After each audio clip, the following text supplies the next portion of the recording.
Hello everyone, today is 28th of April. Now it's 9 o'clock in the morning Moscow time. I'm Levan Gudadze and this is my first update for a day in which I'll share all the main news that are making headlines in Russian media outlets and Russian language pages on different internet platforms. And there is quite a few very significant developments and news that I like to share with you for this moment. Although before I start, dear friends, let me make an announcement that today, 9 o'clock Moscow time, I will have a traditional Sunday live stream during which, as always, I will share with you some additional news that will be reported by Russian media from now and before that live stream starts. And of course, I will actively monitor chat. I will be engaged in a conversation in the chat. And if I see any questions that I can answer, then of course I will. And in case you want to make sure that I will see your question, because sometimes some members of our community are mad at me that I missed their question. It's unintentional, by the way, of course, because I'm working. I have to monitor how live stream is doing, how programs are working, and simultaneously I have to share news, I have to talk about news, and plus monitor chat. So it's easy to miss question. But if I receive question during the day today through PayPal, Boosty, or if you are a member of our Patreon community, you can send me a question on a Patreon platform. Then, of course, I will first of all will try to answer on those questions. And during the live stream itself, this platform donation alert will be activated, and you can send a question through donation alert. And of course, I will first of all try to answer on those questions, and then I will get engaged with the chat, and whenever I see question, I will answer. But if I miss your question in the chat, please don't be mad at me. It's not as easy as it may seem, by the way, to operate. Do these programs, by the way. I mean, it's not nuclear science. It's not that difficult, but still, it's not very easy. Also,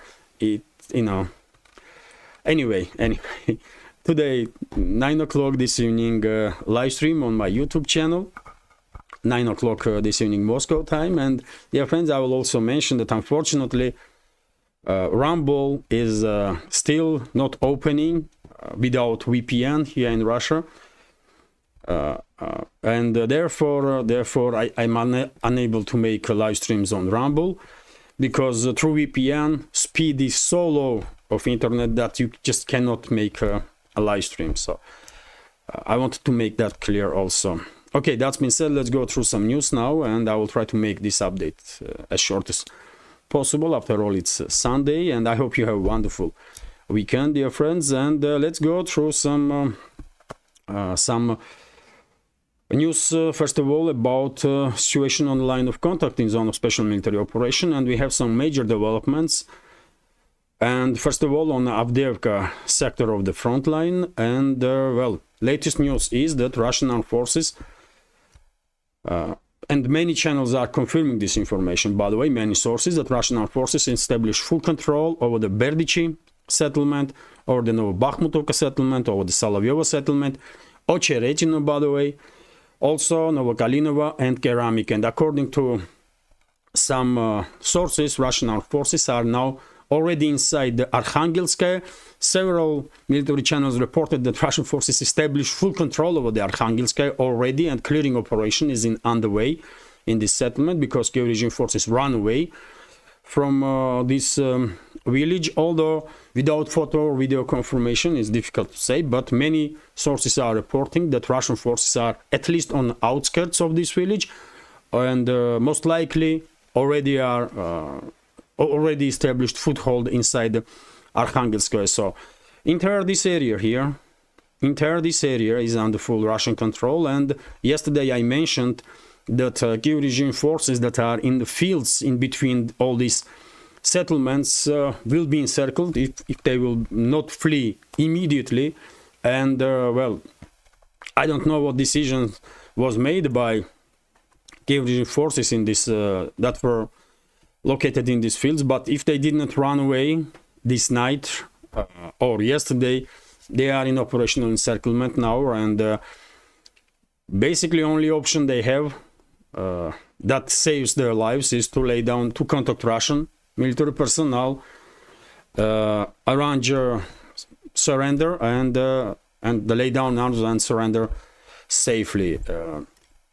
Of course, they can try to run away, but in open fields, by the way, it's definitely not gonna be safe. So this is major development that Kiev regime's defense lines on Ocheretino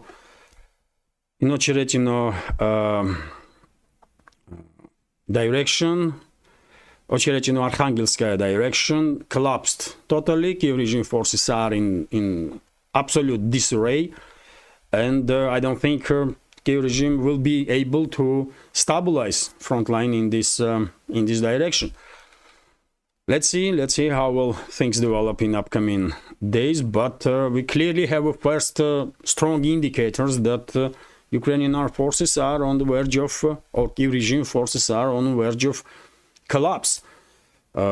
Because just take a look what is going on Avdeevka direction, by the way.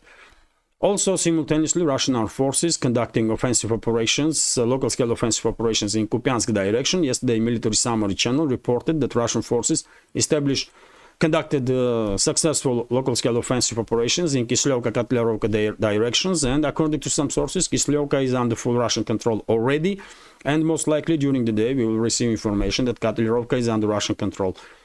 Also, this is when it comes to northern flank. No reports about situation in Seversk direction. All we know is that, well, Belogorovka is still disputed between the sides, and Russian forces are further increasing pressure on Kiev regime units in Razdolovka-Fyodorovka direction. When it comes to Chisov Yar, northern flank of Donetsk sector, Russian armed forces start again their offensive operations in Chisov Yar direction, but still we are yet not talking about assault on this canal district. Russian armed forces are more concentrated to cut off all the supply and support lines that Kiev regime forces have in canal district, and simultaneously, according to some reports, Russian forces are trying to flank entire Chisov Yar. So offensive, local-scale offensive operations are conducted towards Kalinina settlement, and Russian forces are moving forward in this forestry on the southern side of Chisov Yar.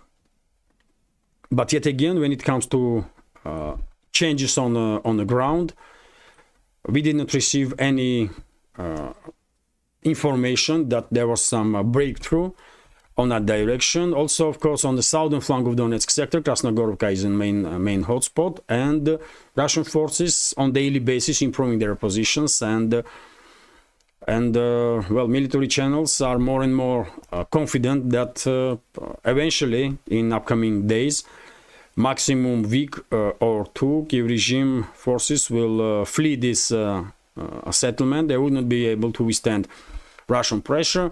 South Donetsk sector of the front line, main hotspot, is Vremyevsky salient area, and Russian armed forces conducting ground operations towards Urozhainar, and simultaneously preparation have begun with artillery strikes and air strikes on points of concentration of Kiev regime's forces in Staromayorskaya.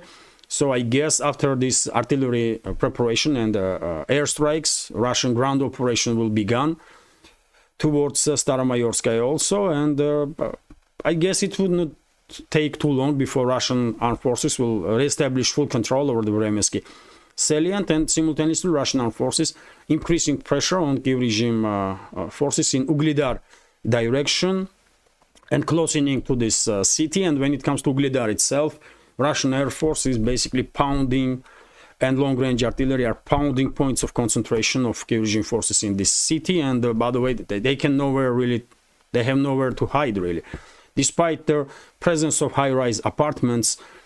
I mean, those high-rise apartments not gonna save them from FAB 500 or FAB 1500.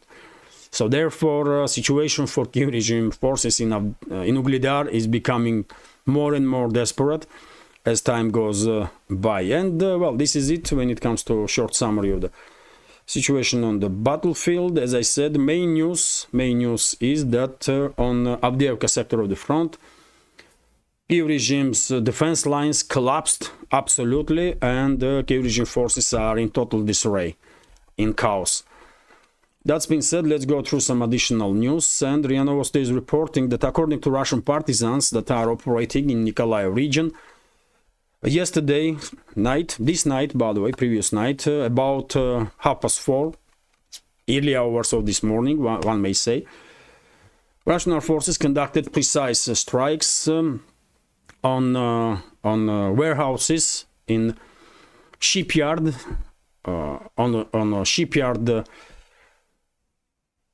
of the one of the companies in Nikolaev, where drones were assembled and stored, and simultaneously, according to Russian partisans that shared information with RIA Novosti news agency, Russian forces conducted a precise strike on one of the hotels where English-speaking mercenaries were concentrated.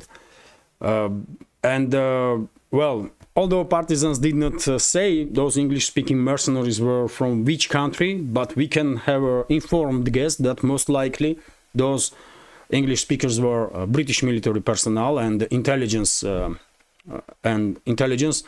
personnel, because basically all operations of Kiev regime on the southern sectors of the front, Kiev regime's operations with the drones and the missile strikes in the Black Sea or towards Crimea are basically coordinated, planned, and conducted by British military personnel and British intelligence. And therefore, I would not be surprised at all if during the day we will learn that as a result of this strike, dozens of British formerly mercenaries, in reality British military and intelligence officers that were disguised as mercenaries, have been killed and wounded. This is not first instance, of course, when UK is losing its military personnel or its intelligence staff, and I'm afraid this is not the last instance also. And whenever Russian side will have information about concentration of those so-called mercenaries, in reality NATO military personnel, of course they will be obliterated. There can be no questions about that. RIA Novosti is reporting also that well, in Moscow, by the way, as I reported previously earlier, on 1st of May open-air museum will start operate in Poklonnaya Gora, I believe, in one of the districts of Moscow, where Park of Victory is located, and there will be dozens of trophies presented on during this in this open-air museum. Trophies from zone of special military operation, not just Ukrainian military equipment, but also military equipment that Kiev regime received from NATO member states, and among them will be also Leopard 2 tanks, of course, German Leopard 2 tank, German Marder infantry fighting vehicle, and there are many other equipment that have been captured by Russian forces. As I said couple of times before, I will definitely try to go there and make a video about this open-air museum, and well, hopefully community will find it interesting to learn what equipment NATO was sending to Kiev regime. To see it, I mean, we can read about it, but you know, when you see it, it also does has its effect. Anyway, let's continue. And by the way, I'm not going to go there on the 1st of May because there will be a huge number of people, of course. But one of the, you know, I will choose one of the days and I will go there. I will try for sure to make this this video. RT is reporting that, well, details emerge of a failed Russia-Ukraine peace treaty in 2022, in March-April of 2022, according to Welt magazine. This is, I believe, German media outlets. So Russia and Ukraine were close to reaching a peace deal in the spring of 2022, under which Kiev was ready to commit to neutrality. Welt reported on Friday, citing a draft treaty, Moscow's insistence that Ukraine make Russia its second official language was reportedly among the stumbling blocks.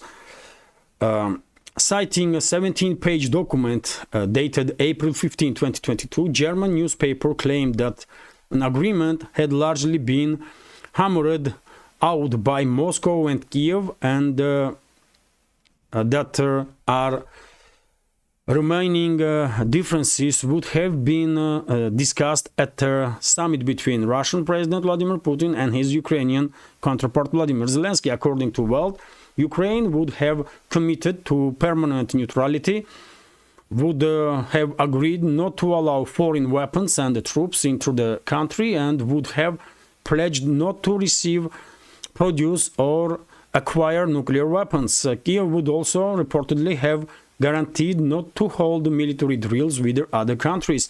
In return, Russia would have pledged not to attack Ukraine again, while agreeing that Kiev could receive security guarantees from the US, UK, France, and China. If Ukraine came under attack, its guarantors would support its rights to self-defense within the 3 days, which with the relevant agreement being ratified by each participating state, making the legally binding. Welt also claimed that the treaty had excluded Russia's Crimean Peninsula as well as parts of Donbas from any security guarantees granted to Ukraine. However, it is unclear which parts of Donbas were covered by the agreement. The outlet noted that while Russia had wanted the exact borders to be determined at the Putin-Zelensky summit, Kiev had refused, insisting that they be based on Ukrainian interpretation. At the same time, Moscow had reportedly signaled it was ready to withdraw its troops from Ukrainian territory, but not from Crimea and Donbas. The details were said to have been slated for a discussion by Putin and Zelensky. The two sides also reportedly had major disagreements over the size of the Ukrainian military, as Kiev wanted to maintain far more troops than Moscow was prepared to allow. Welt reported that while the belligerents were close to an agreement, Moscow subsequently demanded that Russian language be made a second official language in Ukraine. It's also purportedly wanted all mutual sanctions to be lifted and lawsuits dropped in international courts, while insisting that Kiev ban Nazism and aggressive nationalism. Those demands were rejected by Ukraine, their paper claims. Commenting on their potential agreement, one Ukrainian regulator told Welt that was the best deal we could have had, arguing that Kiev was in a stronger negotiating position in 2022 than it is now. Russian officials earlier confirmed that Ukraine and Russia had been close to a peace deal, but claimed that progress has been derailed by then UK Prime Minister Boris Johnson, who allegedly advised Kiev to keep fighting. Johnson has denied the accusations. So, well, interesting details, not really that surprising, but when I was reading this news yesterday, I was thinking simultaneously that maybe this is attempt of the Western ruling class, or through its propaganda outlets like Welt, for example, to distance Western ruling class from their responsibility for what happened to Ukraine, what happened to Ukraine and in Ukraine. Because it seems like wealth did not really highlighting a role, this destructive role that UK and US play to derail this agreement between Moscow and Kiev. And it seems like wealth wants to, blame solely Kiev regime. That Kiev regime disagree. I mean, this agreement did not went through because at some point Moscow demanded Russian language to be second state language in Ukraine, and Nazism and extremists to be banned in Ukraine, and well, Kiev was not agree on that. I mean, when you read this information, you may get that kind of understanding. When it is wrong. Agreement did not happen because of the destructive influence of London and Washington. We all know this. And well-informed people, of course, will not succumb to this new wave of propaganda of the West that will be oriented to blame Zelensky's regime for everything, while distancing Western ruling class from any responsibility. It's not going to work, by the way, at least among well-informed people worldwide, including in the West. But, well, unfortunately, majority of societies in the West are under heavy influence of the propaganda, and therefore they will probably believe anything they read in Welt, Belt, or whatever other propaganda outlet will write about it, which is unfortunate, of course. And Lentaru reports, by the way, that Peskov was asked about this article in Welt, and he said that, well, of course there was a negotiation, sides were close to achieve agreement, but then London get involved, Western ruling class get involved basically, and derail this agreement, namely Boris Johnson. Of course, he went to Ukraine, and after he spoke with Zelensky, and who knows how he threatened Zelensky and what he did. Of course, Zelensky is a puppet. I mean, he is not independent actor in this regards. And well, after Boris Johnson went there, this agreement was derailed, and since then, whatever happened to Ukraine after that, responsibility lies, of course, on Zelensky and his criminal associates, and also on the ruling class of the West. They cannot avoid this responsibility. It's not happening. No matter how much efforts they're going to put in propaganda to distance themselves from it, they are responsible. Boris Johnson, Biden, and their administrations at the time. TASS news agency is reporting that well, this is interesting, by the way. TASS news agency is reporting that according to Wall Street Journal's investigation, US Secret Services don't believe that Russian state, Russian leadership has anything to do with the death of Navalny in prison. What a surprise! What a surprise, man! You know, we all know this, and I said from very beginning that if any side had an interest to neutralize Navalny, it's Western Secret Services, because they will use this against Russia. And they, by the way, they already imposed additional sanctions on Russia, if I remember correctly, because of the Navalny. And now they are saying through it, their propaganda means that, well, they don't have any evidence that Russian state was involved in this in any ways. But I was saying straight away that if any side has any interest to neutralize Navalny, it's the Western ruling elites, Western ruling class, because they will further demonize Russia, they will impose additional sanctions on Russia, and they will try to create from wife of Navalny some kind of new opposition figure. And that's exactly what West did, by the way. That's exactly what Western ruling class did. Although this operation, I was also saying that they will fail with this operation to create from wife of Navalny some opposition figure that will be received in Russia as someone serious. And that's true, by the way. That's true. No one really cares about what is her name, man? Yulia or something like that. No one cares about Yulia Navalny. Just nobody. And same can be said about this another one that was created as a political leader in Belarus. I mean, I forget her name, man.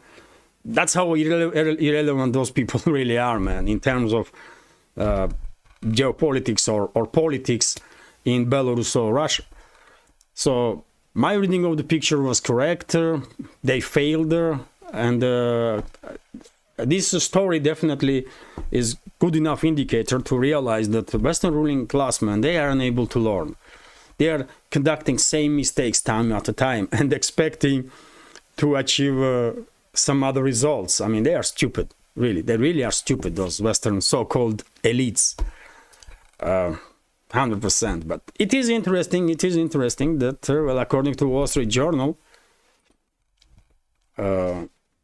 U.S. Secret Services are believing that Russia has nothing to do with the death of Navalny. I know this. Many members of our community, or all of you, knew this. But, well, Western propaganda was trying to push different narrative, isn't it? At least on initial stages. Now they are, changing their position, seems like.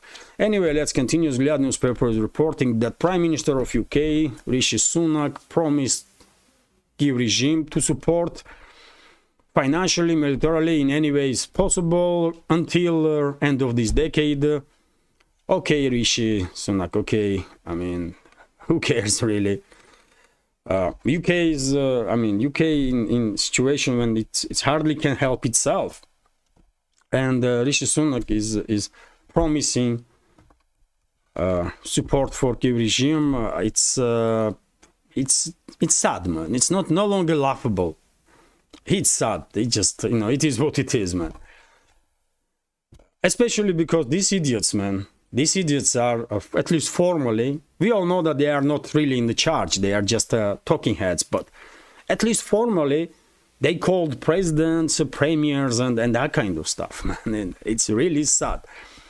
Western world, collective West, has become this mud theater when nothing is real no more. Absolutely, it's total theater, man.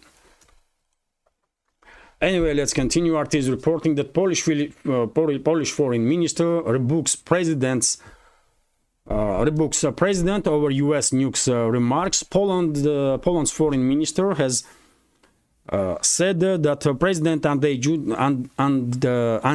Duda had no authority to speculate about Warsaw hosting part of the U.S. nuclear arsenal in its soil. In an interview with the Polsat News TV on Friday, Radosław Sikorski, foreign minister of Poland, criticized basically Duda, and said that Duda's statement earlier this week, when he said that placing U.S. nukes in Poland has been a topic of Polish-American talks for some time, and that he had declared the readiness to host their weapons under the current political setup in Poland. Duda has found himself in opposition to the government, which was formed by a parliamentary majority. Mr. President has already been told at the highest level not to talk about it, that there is no chance for it now. I don't know why he said it. Sikorski stated, well, it's good. It will be good for Poland if there will be no nukes on Polish soil, because, of course, we all probably hope that there will be no direct confrontation between Russia and NATO, but in these crazy times, anything is possible. And if there is nuclear weapons in Poland, they are most likely those sites where potentially nukes can be stored will be, priority targets for Russian side, and to make sure that those nukes will be neutralized at the first strike. What Russia gonna use? Nukes, of course. its own nukes. And why would Poland want to become a potential target for Russian nukes, man? I mean, it does not make any sense. These nukes will not make Poland any more safer or less safer. I mean, Russia has no plans to attack Poland anyway. So why you are just further increasing risks for your people? It does not make really sense, to me at least. But it is what it is. Belarus, by the way, holds Russian tactical nukes, but Belarus was clearly under threat. There was attempts to conduct regime change in Belarus by Western so-called elites and Western secret services. They try to create some alternative government to Belarus with that woman that acts like she's a president of Belarus or something like that. Some craziness going on there. So Belarus was under threat from NATO, and therefore it did make sense that Russia deployed tactical nukes as a deterrent. But Poland is not under any threat, at least from Russian side, and therefore why would you risk? Why would you increase risks? I don't get it, but it's up to Poland anyways, by the way. It's their decision. If they want to host nukes, okay. I mean, who cares? Interfax is reporting that Polish people should care, because for me personally, I live in Russia. I mean, why should I care those nukes US has in Poland, in Romania, in Germany, or whenever? It's only like a couple of seconds difference. If war will start, it will not make any big difference for us. But for Poland, it will make difference, because if they are hosting nukes, then they will most likely be targeted by nukes. So it's a big difference, isn't it? Anyway, let's continue. Interfax is reporting that, well, according to Axios, by the way, according to Axios media outlet, Israel is hoping that new proposal for peace between Israel and Hamas will be received by Hamas positively, and the sides will manage to de-escalate. Interesting news. Interesting news, according to which Israel come up with a new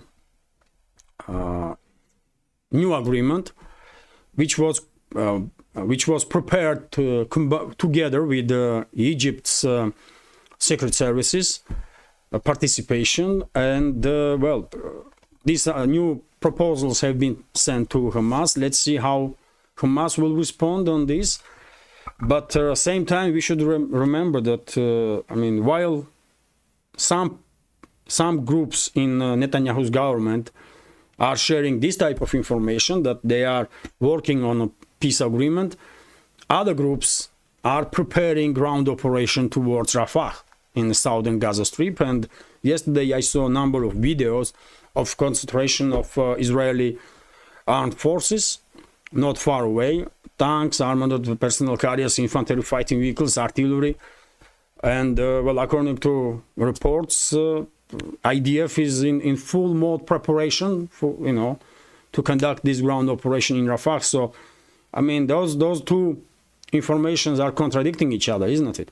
On one hand, seems like Netanyahu's government is working on a peace deal. In other hand, very same Netanyahu's government is concentrating forces to conduct military operation in Rafah. So which one which way Israel is planning to go?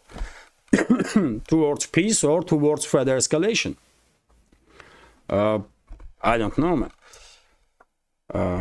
I don't know, but let's hope there will be no escalation there. I mean, let's hope for it.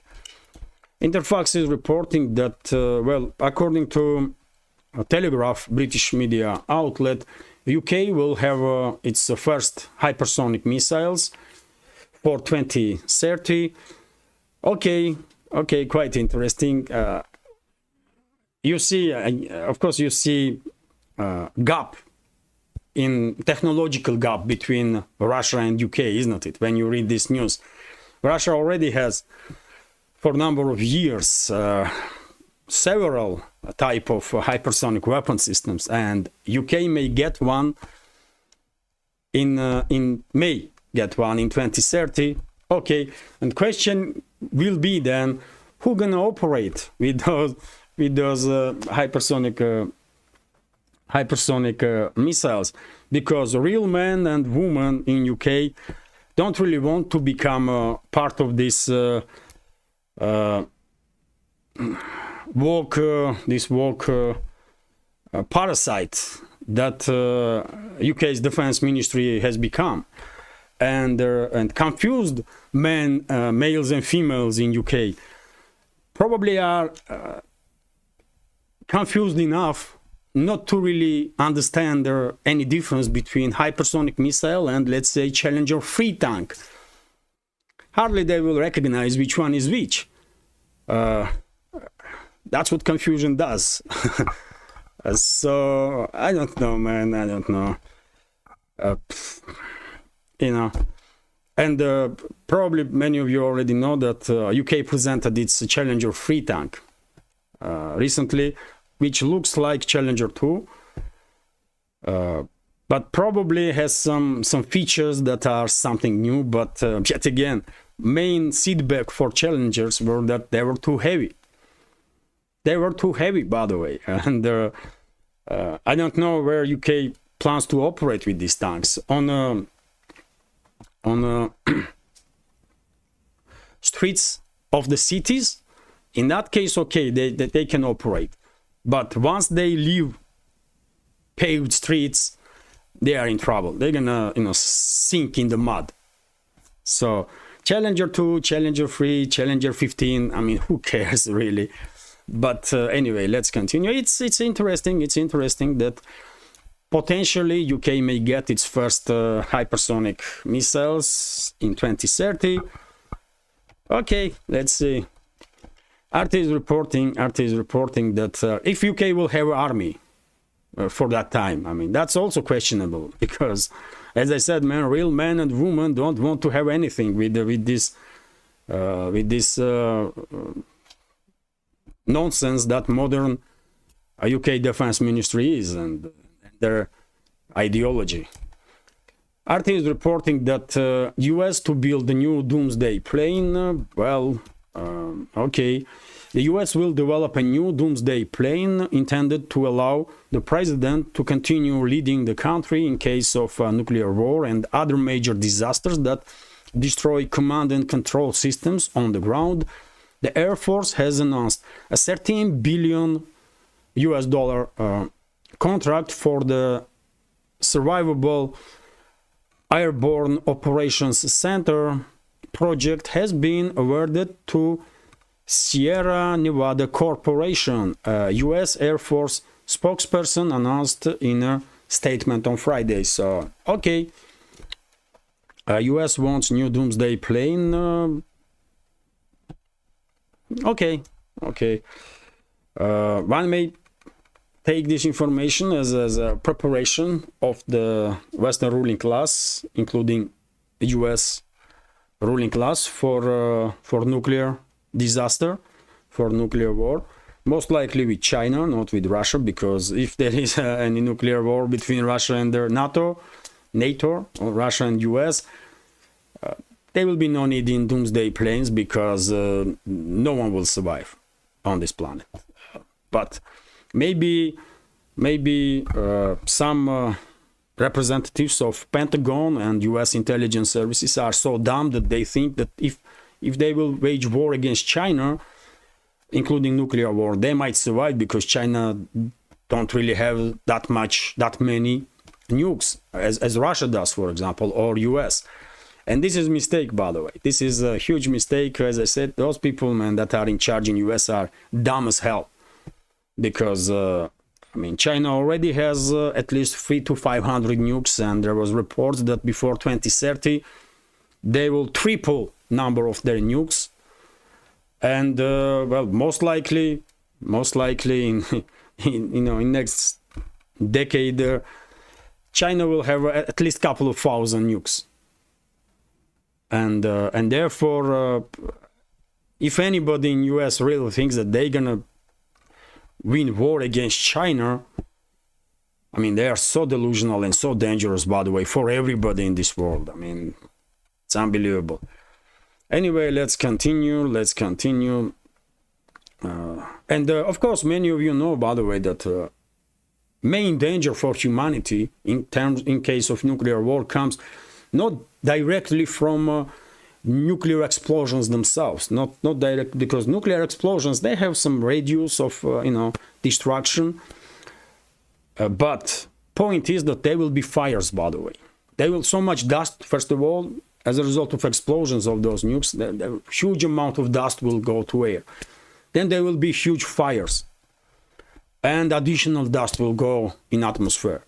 And as a result of it, of course, during the nuclear strikes, unimagined number of people will die, but it will not endanger humanity in its entirety. But when this dust will go into upper atmosphere, temperatures will drop significantly all around the planet, because dust gonna envelop entire planet.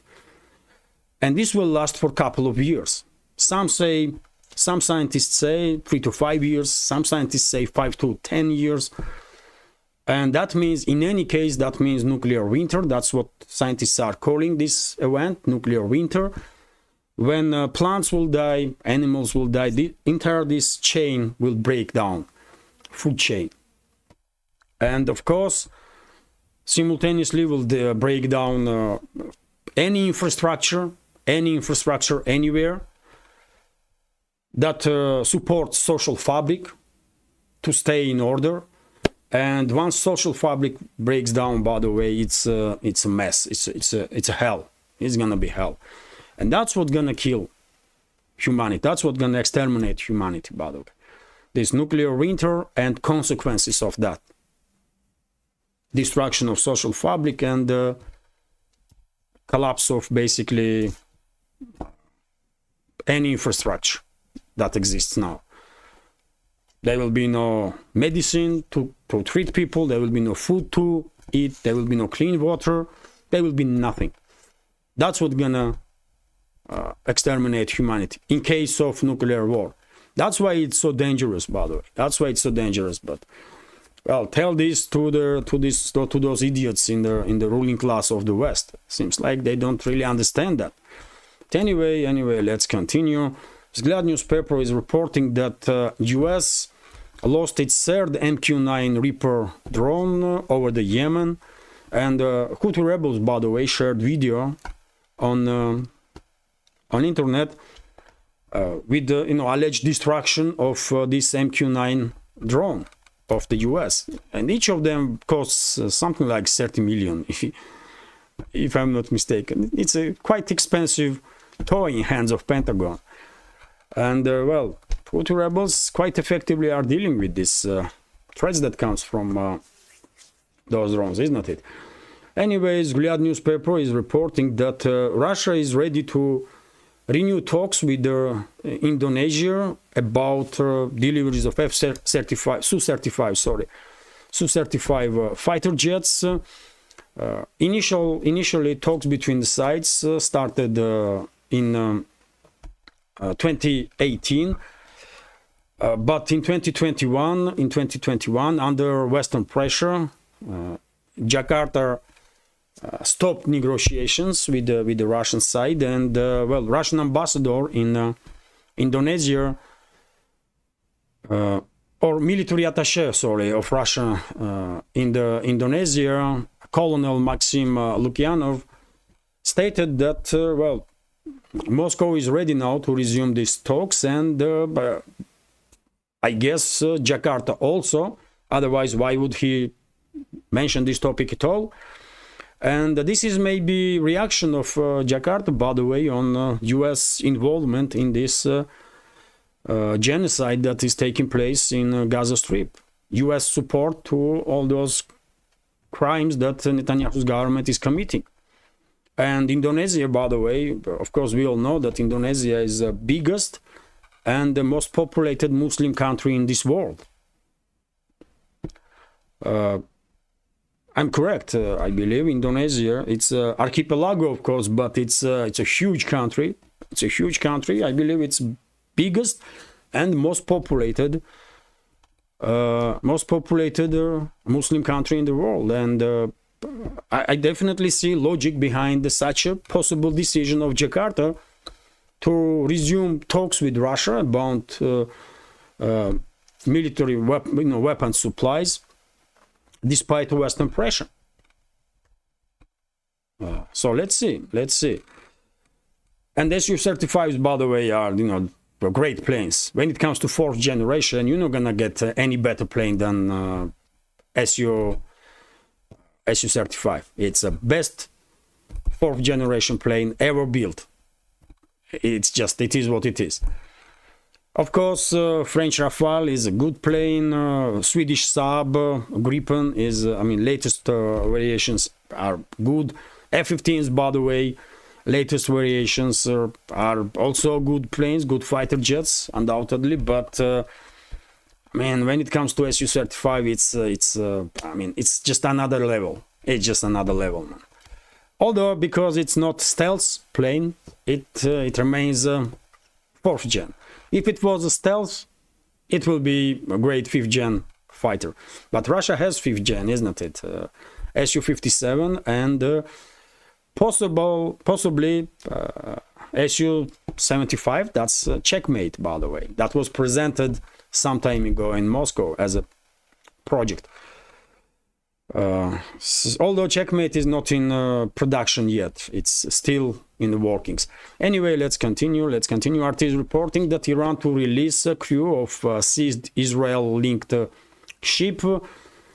This was stated by Foreign Minister of Iran, Foreign Ministry of Iran, and by the way, IRGC, Iran's IRGC, stormed this Israeli-operated container ship with a crew of 25, reportedly included Indian and Russian nationals in the Persian Gulf on April 13th, and took control of the vessel. And now Iran's foreign ministry is saying that crew can go home. They will be released. I'm a little surprised that this crew was not released yet. Although, by the way, of course, they were in some hotel, I believe, in Iran. They was not in a prison, no imprisoned. Probably they were in some comfortable situation there. Although, of course, it relatively comfortable because you're still being detained, isn't it? Anyway, let's continue. It's good that Iran does this, makes this step to demonstrate goodwill, So it's good. And Avdeevka news agency is reporting that Foreign Ministry of Tajikistan recommends its citizens to,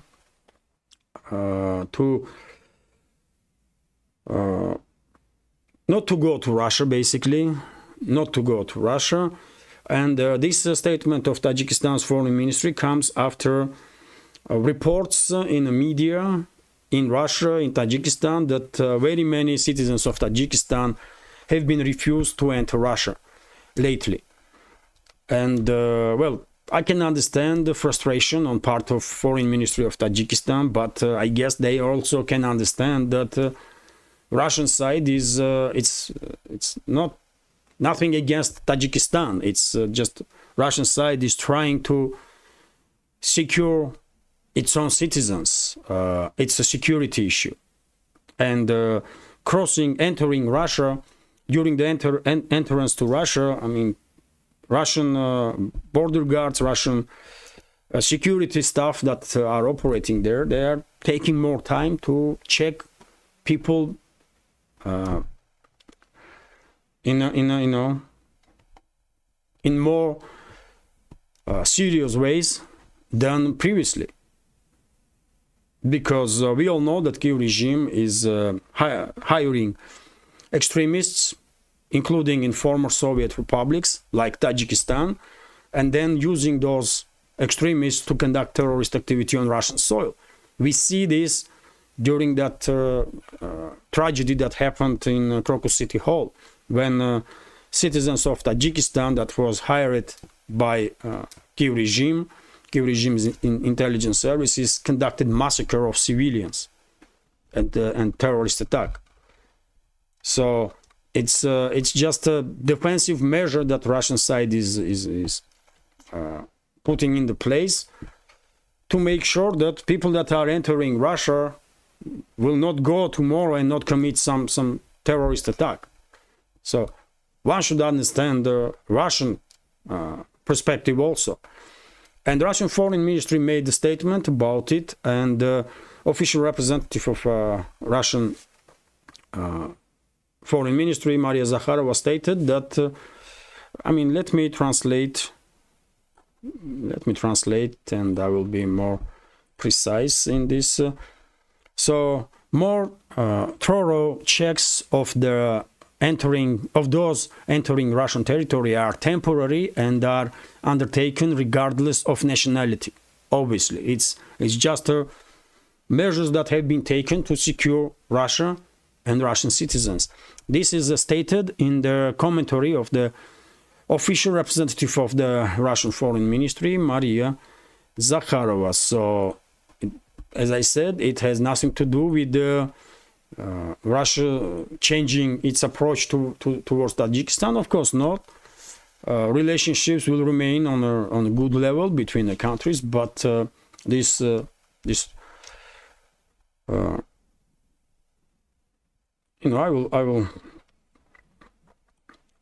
will translate this part of this news also. So we especially emphasize that such steps are temporary and they're taken regardless of the nationality of the persons entering Russian Federation, the diplomat said, Maria Zakharova. And she explained that in order to intensify measures to prevent terrorism, Russian law enforcement agencies, strictly within the framework of the legislation of the Russian Federation, carry out more thorough checks of foreign citizens entering the country. In this regard, at the checkpoints across the state border, including at a number of airports, there are delays during the passport control. The Russian side is taking comprehensive measures to resolve the current situation as quickly as possible. We count on our understanding, she emphasized. And how you cannot understand that Russia is trying to do what is best in this situation? It's quite understandable, isn't it? And it has nothing to do with any country, any nationality. It's just protective measures that have been imposed temporarily while there are some risks. Once these risks will be downgraded or neutralized completely, of course, things will change. RT is reporting that US is facing stagflation threat, according to Business Insider. The latest macroeconomic data released by the US Department of Commerce indicates that the country's economy could be moving towards stagflation. Business Insider has reported the gloomy signs hint at the tough challenges ahead. The outlet added on Thursday, the report revealed that US GDP increased at an annualized rate of only 1.6% in the first quarter of the current year, well behind the projected 2.5%. The slower than expected growth followed the 3.4% gain recorded in October-December 2023 and 4.9% in the previous quarter. This was the worst of both worlds, reports according to report. Slower than expected growth, higher than expected inflation. David Donabedian, Chief Investment Officer of the CIBC Private Wealth US, told the media outlet, "We grow and soaring consumer prices are distinct signs of stagflation," according to him. And still US economy is growing, by the way, so it's definitely in much better shape than major economies in Europe. So I don't think there is any reason to for world economy to panic. because of course, whatever US economy feels bad, the world economy feels bad. Well, I would not be this pessimistic. US economy is doing okay. It's still in the plus. It's growing, while major European economies barely managing to stay on a level of technical recession. Some of them already are in recession. For example, Bloomberg reported that the German economy barely is giving us signs of life. So that's how difficult situation is in German economy, which previous year dropped 0.3% in terms of GDP. So US economy is still growing, maybe not as strong as some people were expecting among experts, but it's still doing okay. And until US and Chinese economies are doing okay, world economy in general is in good shape. If these major economies will start crumbling, then, well, world economy definitely will feel it. That's for sure. And finally, I will share with you this news that Glad newspaper is reporting that, although, by the way, of course, I mean, high inflation is an issue, not just in US, issue that targets us, first of all, ordinary citizens. High inflation is issue everywhere. Everywhere. Maybe US citizens are reacting too strongly on high inflation because they are not used to it. For decades and decades, US economy was really stable, and people did not really know what the hell inflation was that much. But well, now they feel inflation. They see it when they go in supermarket. They see prices are changing almost on monthly basis, and of course, one may understand why people, ordinary people like us, may react differently from us. I mean, maybe overreact from our perspective, because we in rest of the world, let's say, in majority of the, at least the rest of the world, we know what the hell inflation is. We used to it. So therefore, when we don't really react in extreme ways when there is some hike in inflation. We just, it is what it is. But in countries where inflation always was very low, people are reacting, of course, more emotionally, which is understandable, absolutely. But anyway, let's continue. Glad newspaper is reporting that first fully Russian Superjet 100 passenger plane is getting prepared for its first flight.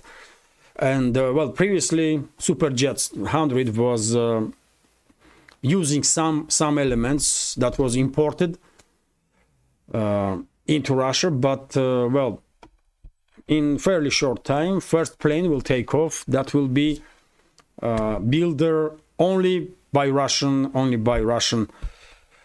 parts, Russian technology. And this is big, by the way. This is big because, as I said many times before, there is only few countries in this world that are capable of building planes, military or civilian. So this is a good development. Well, I hope Superjet will be first, and then other planes will follow. And who knows, maybe in 10, 15, 20 years time, Russian aircrafts will become significant competitors to the Airbus and Boeing. Although, by the way, Boeing is in such a situation right now that it may just fall apart and break up on several different companies, because I mean, every other day there are some reports about failures in Boeing planes, which is dangerous, for God's sake. If I was flying somewhere, I will definitely make sure that it's not a Boeing plane, man. It is what it is. But anyway, I will end this update now. Quite a long update still, by the way. And I said in the beginning that I will try to make it short, but I tried. Hopefully you will find this update interesting and informative, and if so, please click that like button, leave some commentary just about anything, any topic, and this is the only way we can influence algorithm, dear friends, and reach wider audience.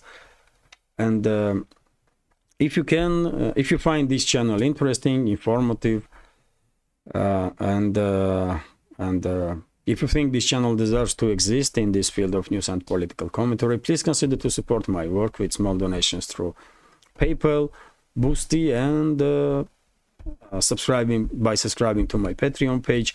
All the links under this video in the description box and in the pinned comment. Have a great day and take care. Bye for now.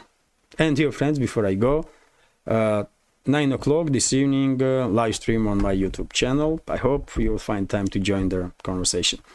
Bye for now.